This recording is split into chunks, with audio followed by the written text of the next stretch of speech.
What's good? It's your boy Nigel. We're back in here with another glorious movie review, okay? I'm calling it right now, man. This is the movie of the year, all right? Finally coming out in the States today, Dune. This is my official review of Dune 2021.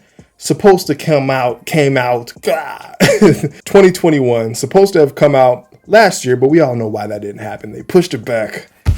I had enough time to finally finish the book. I highly recommend it. I have to say, I have nothing but good things to say about this movie. And I will say another mention about the book. There are certain books where it paints a very vivid picture of the movie, of what the movie could be. They said for years, this book was published back in 1965. They have been saying for decades that this book is unfilmable. They tried it in 1984, David Lynch. I think it's still a fun movie to watch. It's got some charm, some of that 80s charm to it, but they crammed so much shit into that movie. You're skipping a lot of the main plot points in the book. Now, as I was reading this thing, I hearkened back to the other books that I read right before the movie came out. The first one I did was I Am Legend. And I will say I Am Legend, the movie doesn't do the book justice. We all love Will Smith. But that book, man, it hits some emotional beat points. It's a totally different vibe from the movie. The next one was Ready Player One. That movie was great. Steven Spielberg does his thing. But the book, man, if you're a geek like me, your imagination just soars in that book. It's probably my favorite book of all time is Ready Player One. Now, when it came to Dune, I'm listening. I'm reading this thing and I'm imagining how it's going to look, right? I'm imagining what Denis can accomplish. We've seen Arrival. We've seen Blade Runner 2049. So this guy is a visual master, great at storytelling. I'm like, can this guy accomplish what I imagine this book is going to look like? Can he get the ornithopters right? Can he get the worms right? Can he get the casting right? Especially with Paul, right? With Timothée Chalamet. Can he get the whole Arrakis desert, desolate, no water vibe in the movie? I think he does. This is a great adaptation of the book, of the first third of the book. Let's be real. They're going to have to make 3 movies. I know they're talking about doing a part 2. They're going to end up doing a sequel with this thing because there's so much that is left in the story in just this one book. I want them to flesh it out completely. There was also a sci-fi miniseries back in 2000 that they did for the first book for Dune and also The Children of Dune. The 1984 movie lacked in story and capturing the essence of the book. The miniseries did very well, and the acting wasn't too bad. The problem was the budget. You can tell by the costumes and shit and the sets. They just didn't have it like that. But the story was on point. It followed the book, beat for beat for the most part. This movie is so epic at this point. It is giving me Madamus, Maximus, Furious, Rodius vibes up in here, man. It is going to sweep the Oscars, okay? It's at least going to get nominated for Best Picture, but we know how that goes. It might not win it. But for costume design, for visuals, right? The score, Hans Zimmer pretty much always wins, is going to sweep. If it doesn't sweep the Oscars, I will be highly disappointed. Imagine if George Miller directed Dune, how crazy that shit would be. A boy can dream. Now, if you haven't read up on Dune or kind of know what the story is all about, the story centers around a royal family called the Atreides, right? And this is 20,000 years in the future, 10,000, 20,000 years in the future, where we're back to feudal societies where there's royal families, there's a leader, there's an emperor who rules over everybody. And basically everyone is vying for power, kind of like Game of Thrones in space. Everyone's vying for power over this one substance that controls pretty much everything. It's called the spice melange, right? They use this spice for psychedelic shit. It basically is the core use for interstellar travel. Without the spice, you couldn't travel light years, right? So it's very important in this future society with the space shit and all that. And there's only one planet that has the spice on it, and that is Arrakis, aka Dune. So that's where the movie takes place. And it's a very special place where there's big ass worms coming to get you if you're walking weird on the sand. kind of like Tremors or, Beetlejuice. They all got that idea from Dune, from the Dune sandworms.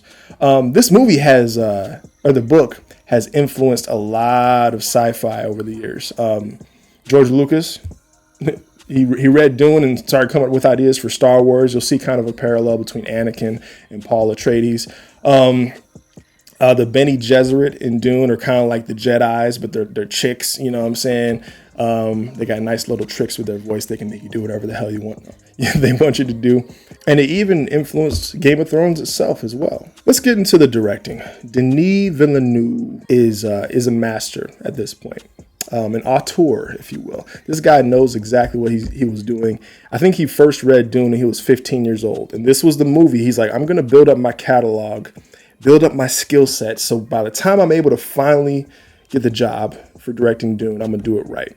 I think he does. The acting is great. He got a star-studded cast. I have no complaints about anyone in this movie. There's certain characters I wish they had a little bit more to do, but that, it pretty much follows the book. And there's some characters they're not really going to have much to do until part 2. This is spoiler-free, so I'm not going to get into that. But I will say the standout role for me, other than Timothy, he does an amazing job. I would say Stellan Skarsgård, man, as the Baron. They got the makeup right, man. He is intimidating. He is imposing. He is ruthless, and that's exactly what you want from your villain. And like I said, the story is pretty much the same as the book. I would say the only con I have for this movie, there's 2 scenes from the book.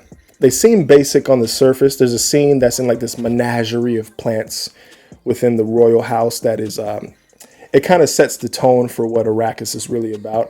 And then there's a dinner scene where you got some water smugglers and Duncan Idaho gets drunk as shit. This is not spoilers because it wasn't in the movie, but that is a nice scene to have so you see some other characters within this whole universe. Other than that, this has got it, man. They got the story right. The visuals, Oscar worthy. You don't even need to say much more about that, man. It's the sound editing with the ornithopters fluttering around, they're flying through.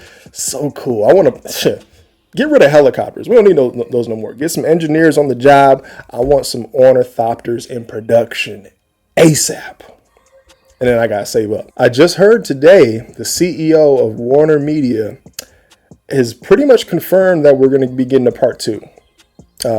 It kind of the way the movie ends, you're going to have to do a part 2 for this, man.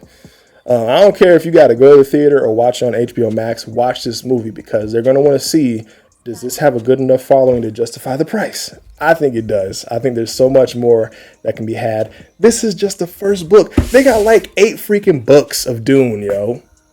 There's so much story in here that they can flesh out. And we got to make sure that we tell your friends, Tell them about this review first. And then take them to go see Dune. I'd recommend you read the book. It might take you a while. It's like 600 pages. But it's worth it. Gives you a good visuals, written very well.